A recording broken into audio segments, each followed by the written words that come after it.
이 시간은 사람에 대한 하나님의 그 의도하심은 무엇인가? Our God's intention for mankind라고 하는 제목으로 잠깐 말씀 나누면서 은혜 받고자 합니다. 인간의 기본적인 문제 가운데에 하나님의 존재와 그리고 그 존재하신 하나님의 그 의도하심, 특별히 사람에 대해서 의도하심은 무엇인가에 대한 질문은 참으로 중대한 질문입니다. 하나님께서 은혜 주셔서 이 진리의 말씀이 성서적으로 깨달아져서 하나님께 영광 돌리는 역사 있기를 바랍니다. 바울 사도가 그 에베소서를 그 감옥에서 옥중 편지로 기록하실 때에 그 에베소서 1장에서 하나님의 그 의도하심, 그 인생에 대해서 하나님, 사람에 대해서 하나님 의도하심이 무엇인가에 대해서 아주 논리적으로 그리고 질서 있게 잘 기록을 해 놓으셨습니다. 그 에베소 1장은 전부 그 첫 부분에서 1절로 6절까지, 그리고 7절로 12절까지, 그리고 12절에서 14절까지 성부, 성자, 성령 하나님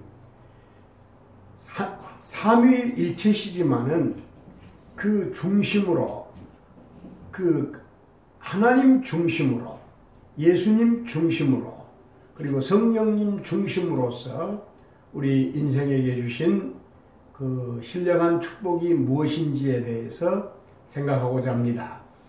이 내용을 그 어떤 제목이 있는 성경에는 그 spiritual 그 blessing이라고 하는 그런 말씀도 있고, 또 혹시는 하늘에 속한, 하늘의 그 영역에 속한 축복이라고 하는 그와 같은 제목도 일리가 있고 깨달음을 주는 그와 같은 말씀이라고 생각합니다. 아무튼 3절부터 6절까지, 그리고는 후렴이 나옵니다. 그리고 7절부터 12절까지, 그리고 후렴이 나옵니다. 그리고 13절, 14절의 마지막에 후렴이 나오는데, 첫째 3절부터 6절까지 있는 말씀은 하나님 중심의 축복입니다. 하나님께서는 그 의도하심이 첫째로 그 하나님의 의도하심을 무엇이라고 이야기했냐 하면 그 사람 만드심, 하나님께서 사람을 만들고자 하셨다라고 하는, 우리 성경에 자녀를 만들고자 하셨다고 하는 말씀이 있음을 볼 수가 있습니다. 여러분, 궁극적으로 하나님께서 사람을 만드시고 계속해서 사람을 만들어가고 계신 역사를 가리켜 신학적으로는 sanctification, 그 성화라고 이야기합니다. 여러분, 우리가 예수님 믿고 구원받은 것이 얼마나 놀라운 일입니까마는 무엇과도 비교할 수 없는 일이죠. 그것은 우리에게 죄 문제를 해결하시고 생명을 주시는 역사입니다. 그렇지만은 구원이라고 하는 것은 궁극적인 목적이 아닙니다. 구원이라고 하는 그 자체는 과정입니다. 구원이라는 과정을 통해서 하나님께서 궁극적인 목적인 그 성화를 이루고자 하신 것이요, 제 말로는 사람을 만들고자 하심이다, 이렇게 말할 수가 있습니다. 여러분, 탕자의 비유에서 그 탕자가 아버지에게 재산을 나눠달라고 할 때 재산을 나눠줬습니다. 아버지는 그 아들을 왜 모르겠습니까? 그 아들이 그 금쪽 같은 재산을 가지고 가서 다 허비하고 낭비하고 거짓골로 돌아올 줄을 뻔히 알면서도 그 재산을 나누어 줬습니다. 왜 그렇습니까?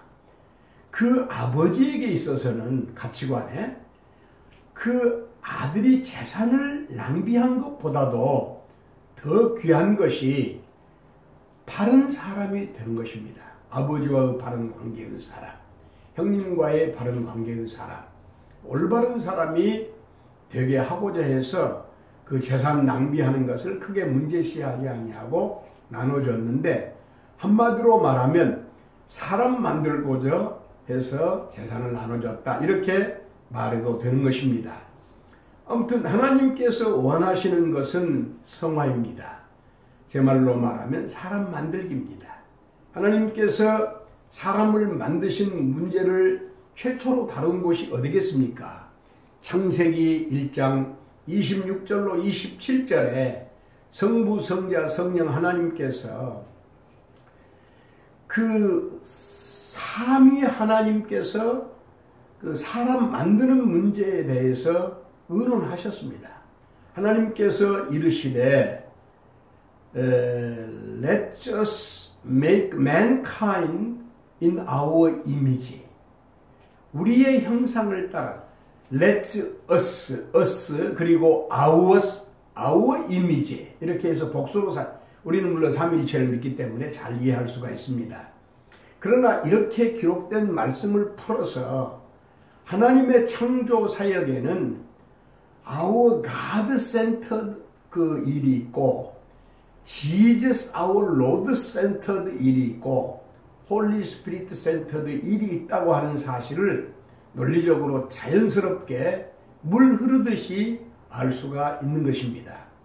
첫째로 성삼위 하나님께서 하나님의 형상을 따라 사람을 만들 이 문제에 대해서는 다음 한 시간 따로 한 차례 따로 말씀드리겠습니다. 그러면 하나님께서 사람을 만드시고자 했을 때에 그 사람을 만들자 이렇게 말씀하시면서 그게 언제 그런 일이 있었냐 하면 before creation. 창세기의 역사는 크리에이션의 시작입니다.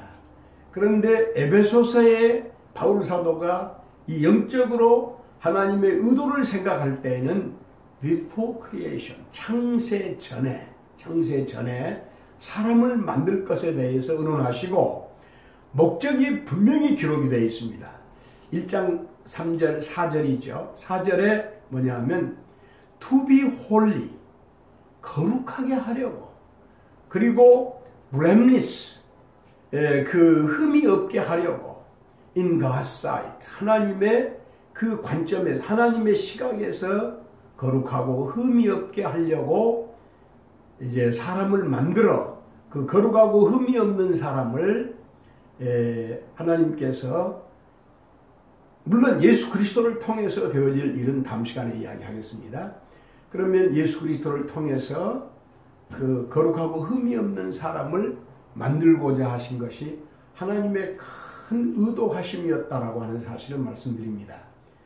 저는 미국 목사님 릭 웨렌 목사님에 대해서 감사하게 생각합니다. 그의 책 Purpose Driven Life라고 하는 책, 그 챕터 22장에 보면 We are created to become like Christ라고 하는 그런 제목이 있습니다. Are created to become like Christ. 그리스도와 되게 하기 위해서 우리를 창조하셨다. 할렐루야.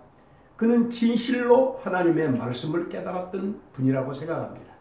하나님께서 그 메시지를 축복해 주셔서 오늘 한국교회 훌륭하신 많은 교회와 많은 목사님들께서 이 문제를 다루어서 취급하여 말씀하고 가르치고 이렇게 했습니다.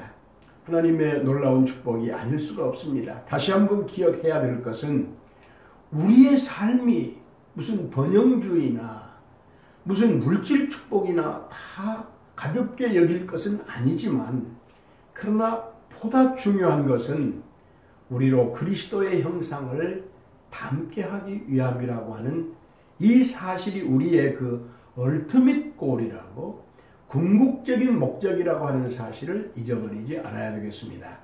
저는 이 시간에는 말씀을 마치겠습니다. 하나님의 의도하심은 사람을 만들어 하나님의 자녀 삼아서 예수님이 원래 독자였습니다. 그리고 독생자였지 않습니까? 그런데 우리가 예수님을 통해서 하나님을 아버지라 부르게 되었으므로 이제 예수님은 독자가 아니고 퍼스트본이 됐어요. 퍼스트본 썰이 됐어요. 그래서 첫아들이 되었다라고 하는 말씀도 그런 의미의 말씀입니다. 하나님께서는 하나님의 자녀를 두시게 하기 위해서 사람을 창조하시고 하나님께서는 하나님의 의도하심이 바로 여기에 있다라고 지금도 하나님께서 창조를 계속하고 계신다. 신학적으로 말하면 오해 없이 성화, sanctification이라는 말씀을 드리면서 말씀을 마칩니다. 대단히 감사합니다.